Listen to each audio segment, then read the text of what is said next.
Okay, so this is Keith's Hot Takes, episode 5, season 1. And the first thing we're going to talk about today, the main point of today's show will be talking about the Eastern and Western Conference Finals. So in the East, it's 2-2. Boston won the first two home games, then Cleveland went back home, defended home court. So in that series, I have each team. I have Boston winning tonight. Then I have Cleveland winning Friday. Yeah, Friday. And I just think that if it comes down to a game seven in Boston, uh, even though the Cavs have the best player in the series and LeBron James, I just think this young Celtics team will find a way to win at home in that loud TD Garden arena. I just think that's a special and tough place to play in the playoffs, especially. And I just feel like if that series gets to a game seven in Boston, I would have to take Boston, even though LeBron's probably gonna have a 50-point triple double. He's just gonna go berserk. I think the Celtics will find a way to win, and I wouldn't mind a Boston Golden State final. I think it'll be much more competitive than the Warriors and the Cavs because I just think even though the Warriors have shown some flaws like they did last night, I'm finna get to that in a minute. Um, I just think Boston could get him more of a challenge because uh, LeBron's supporting cast this year isn't the best, and even though they've shown some flashes here lately, it'd be interesting to see who wins that game tonight. I think that'll determine who wins the series because if Cleveland wins tonight, then they'll probably get wrapped up Friday. But Boston hasn't lost at home. They're 9-0, and as we all know, the last time they went undefeated in the playoffs, they won it all. So, I think Boston versus the Warriors would be a better finals, and I can see that going 6 or 7 games, and who knows, Boston might be able to pull it off. But I think that whoever whoever wins tonight's game is going to win the series. So um, in the West, the Rockets got a huge pivotal game 4 win, and I think that they've made this series interesting now. And if Iguodala doesn't come back, looks like this Warriors team may be in trouble because the Rockets got physical with them and flustered them, and they only had 12 points in the fourth quarter. I thought that was a typo. Like, Golden State only have 12 points in the fourth quarter. I was like, you have to be kidding me. But the Rockets got physical with them, and Golden State, they were a little soft. They weren't attacking, and it was just really hard to watch in that last 3 or 4 minutes. I was disappointed in most of those shots they took, and when Curry had that shot in the corner with that little bit of time they put back on the clock, I thought it was gonna go in, but I was shocked that he missed. But the Warriors, I don't. That was just shocking and disappointing to see that that they couldn't get over the hump. Because the way they started, it was 12-0, and I was like, God, Lee, the Rockets.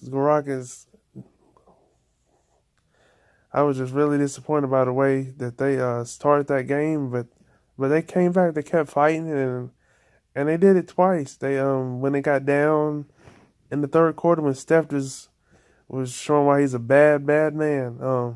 And he was hitting all those threes, and it didn't matter if you put a hand up or what. He was just drilling them. And then KD, Clay. I really hope that trio stays together and for the rest of their careers because that's just so fun to watch as an NBA fan and it's just when they're on it's just a joy to watch and I have I have the Warriors either winning in 6 or 7 games. The Rockets they'll definitely be playing for Santa Fe after that horrific school shooting that they had down there. So it'll be a lot of motion in Houston tomorrow night, and but I have the Warriors winning in either 6 or 7 games. I just think that they're too good. I feel so bad for the Rockets because they had such a good year, but I just I just don't see them beating Golden State, and because I think Golden State, I think they want that ring, and I have Boston coming out of the East in 7 because I don't think either team will win a road game. That's as crazy as that's gonna sound. I don't see either team winning a road game, and so I have Boston and Golden State in the finals, and I think Golden State will win in either 6 or 7 games, and I think it'll be a good classic NBA Finals, and I can't wait for the NBA Finals. The reason why I'm doing the show today is because I'll be out of town this weekend, so I want to make sure I gave y'all a show. Didn't want to skip out 2 weeks in a row. I think I hadn't done a show in 2 weeks. I'm not really sure offhand right now, but yeah. This is the how it's gonna go for the rest of season 1. I'm gonna do a show every Friday until the finals is up, and then the season finale will be me previewing Carolina and the Dallas Cowboys season for next season. I'll do a preview, a prediction about how I think their seasons will go, and that will be a wrap for season 1. But we still have a couple more weeks for season 1, and we'll be back in the fall. Every Friday, even though I have class on Friday, I'll find some way, somehow, to make sure that I give y'all a new, fresh show every Friday. And it'll be during football season, so I'll probably predict every game for the week, and give you my thoughts on why I think that team will win and all that. So definitely looking forward to season 2. I'll be having more episodes because it'll be in the fall during football season, so I have a lot more to talk about. And speaking of football, real quick, I really don't like this anthem protest because the commissioners making it seem like players are trying to disrespect the flag by kneeling, but really all they're trying to do is stand up for the injustice that are going on in America. And I just think it's stupid to say they can protest in the locker room when that really defeats the purpose of them protesting in the first place, because can't nobody see them protest in the locker room. So what is the purpose of doing that?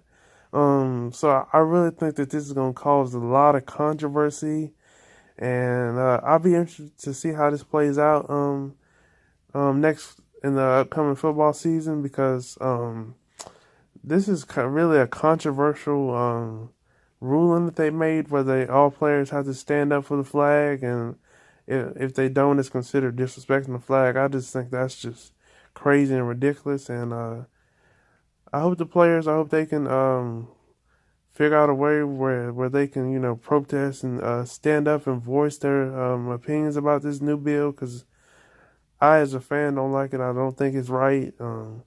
So I hope that they use their voices, and I hope they can get a better ruling on this national anthem protest. All right. Well, that does it for Keith's hot takes for episode 5. Hope y'all have a blessed, safe Memorial Day weekend. Stay safe and have fun, and don't get locked up. All right. Peace out.